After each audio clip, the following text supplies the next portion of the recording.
Okay, hi again. This is a continuation of the intro to lists and slicing notes. The first half focused on lists, and then now this is going to focus on slicing. All right, so this is already populated in your starter code.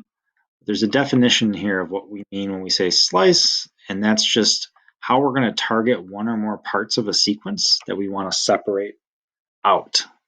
Right? And basically slice, we say. So to slice, you're going to use the specific syntax similar to indexing. You're going to use square brackets because we're looking inside of some sequence. So we'll use square brackets to look inside a sequence. And then rather than just providing one index value to pull out, we're going to give it a couple index values. A starting index value where we want to start the slice at. All right, this is inclusive of that value. So if you want to start at the beginning of a string, let's say, you would provide a 0 and the ending index value, which is exclusive. So similar to some other things we've seen, the second value you send is exclusive. All right, so if you want to slice up to and including the very last element, you couldn't use -1 because it's going to be exclusive of that index value. So, and then similar to some of the ranges we've looked at, you can also step this and slice using a step value. So just a note here, a slice is always going to include the first index value specified and exclude the second index value specified. That's really important. All right, so we're going to slice up some pizza. So our word that we're storing is the string value pizza. All right, to demonstrate how this works. All right, so give yourself some space beneath the word pizza. First of all, I'm going to show you what it looks like to slice out the word in a forward direction. So again, you're going to have to access that sequence. So we're going to use the sequence followed by the square brackets to look inside that sequence. And then let's say you wanted to print ZA, for example. You could slice from 3 to 5, which is moving in the forward direction, right? So 3 is less than 5. So we're moving in the forward direction for the slice. So you might call this a forward slice string. In this case, this should print Z and A, right? Because 3, 0, 1, 2, 3 is the fourth character, right? And then 4, 5 is one more than the last character. Right? So this will produce Z and A. When it runs, you can find this inside of this other stuff that printed. There's a Z and A printed right there. All right, so you can see also down at the very bottom, beneath some of what we're doing, there's a little cheat sheet here that gives you the index values associated for this particular string. So take a look at this if it helps you as we go through this. All right, so that's a forward slice. You can also slice in a backwards direction.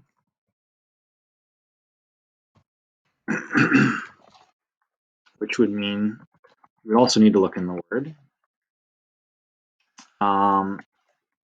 Let's use some negative index values for this one. Let's say we want to go from -3 to -6. We want to go backwards. So we need to step not forwards, which will be the default. We want to step in a negative direction. So if you want a backward slice of anything, you would need to make sure you're moving in the negative direction. Backward slice, in this case, this is going to print the value zip.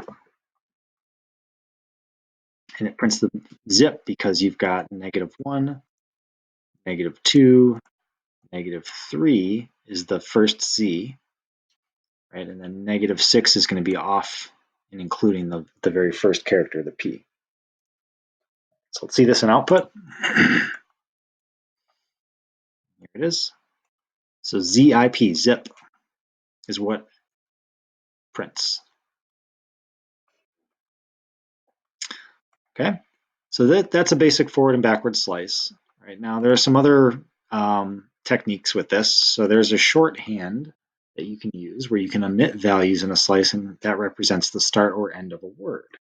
As an example, to slice from 1 to the end of the word, so to try to produce not pizza, but leave off the P, itza, then you would start at 1 and go to the end of the word. So one way to do that is use your shorthand. Say, begin at 1 and then leave this blank. Right? You need to include the colon, but leave the second part of this slice blank, and that will just include the entire word.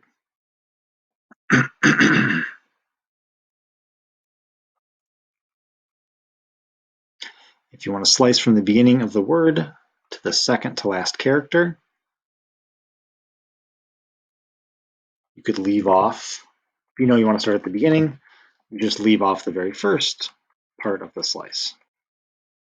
Right, so leave off this, leave this blank, include a colon, and then wherever you want to end, exclusive.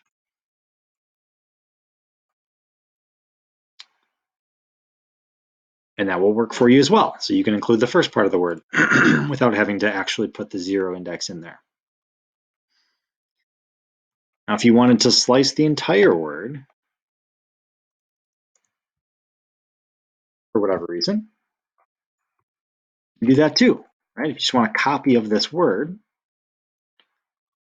right,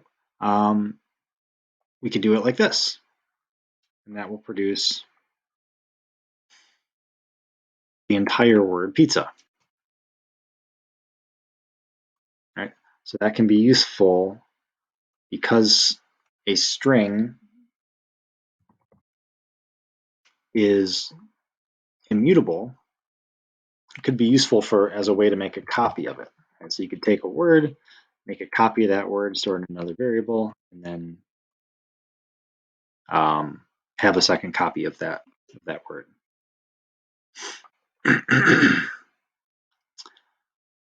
All right, so the step value, we've only seen move 1 at a time, right? But that also can change, right? If you wanted every other character in a word, you could step by 2 rather than 1, right? So 0 starting at the beginning of the word, going to the end of the word, every other letter should give us PZA. That's what it does produce. So the step value could be useful here, so don't forget that you can do that. Not only can it move in the negative direction, but it can skip values. Right? And when you start indexing and slicing, you introduce this idea of the possibility of an index error, which is a really common error.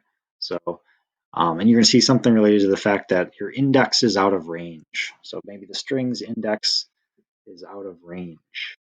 So how would we produce that error? Well, just try to access something that doesn't exist. Right? So if you tried to print the word sub 5, right? There is no fifth index value of the word pizza, right? 5, if you look at our cheat sheet, is off the end of the word, right? And when you try to index something off the end of the word, that's when you get that error where it says index error, string index out of range. It's a really useful error, right? It says that string's index that you try to use is not in range of the string. Okay, so index errors happen when you try to index. Now, it's a bit different with slices. With a slice, you won't get an index error. Invalid slice just returns emptiness. So the way we're going to demonstrate that is to go ahead and try to slice this word from 5 to 6 in the forward direction, which is like off the end of the string. Well, even let's go more. Let's go 10. Right? And if we tried to do that and we include some asterisks in between here, we should be able to see what's produced because it's not going to error on us, which is the interesting thing. Like an index error is going to error, A slice error is not. Right, and we're going to see that you just get nothing. Right? It just stuck those stars together. And it returns nothing. It returns an empty string, which will just stick these two together. So that's useful to know, right? Which means you can always include extra characters in a slice. It's not going to really matter.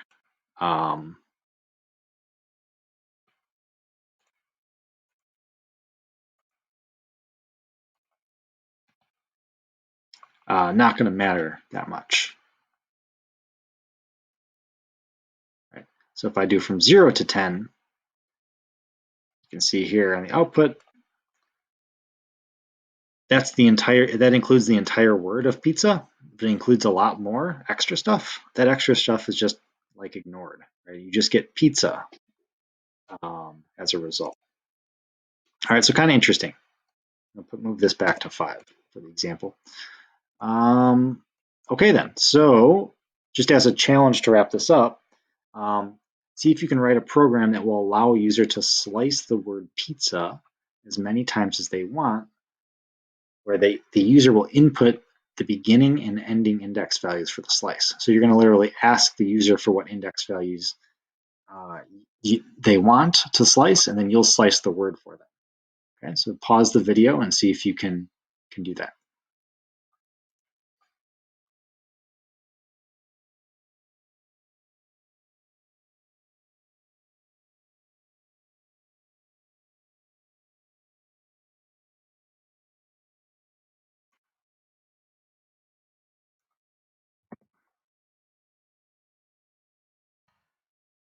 All right, here's a solution I'll put in here.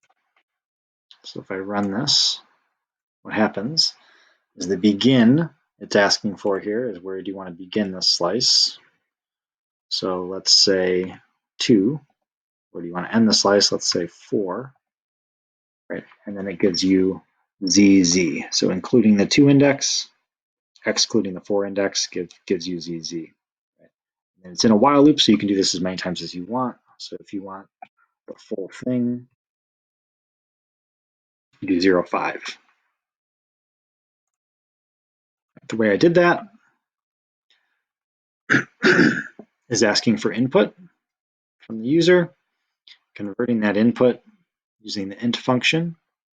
All right, storing those as begin and end of our slice variables, and then first of all printing it out so we can see what's happening, and then actually going ahead and slicing the word at begin end.